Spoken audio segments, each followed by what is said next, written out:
Welcome back दोस्तों। हमें join किया है असगर अली ने भालिया से।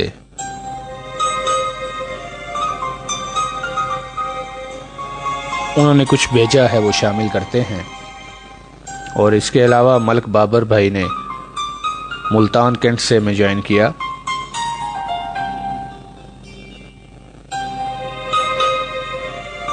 अभी वक्त आन पहुंचा है कि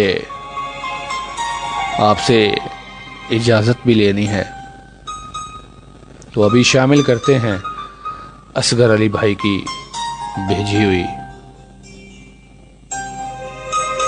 चंद लाइनें। मैं लोगों से मुलाकातों के लम्हे याद रखता हूँ।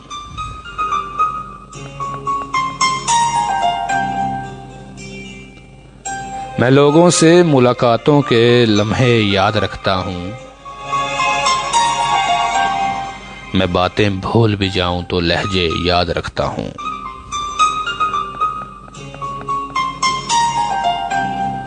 सरे महफिल निगाहें मुझ पे जिन लोगों की पड़ती हैं, निगाहों के मानी से वो चेहरे याद रखता हूँ।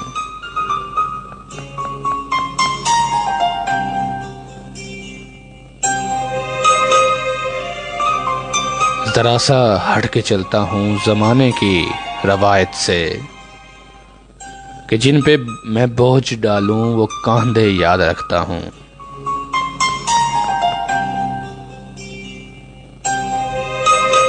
मैं यूं तो भूल जाता हूँ खराशें तल्ख बातों की, मैं यूं तो भूल जाता हूँ खराशें तल्ख बातों की, मगर जो जख्म गहरे दें वो रवैये याद रखता हूँ।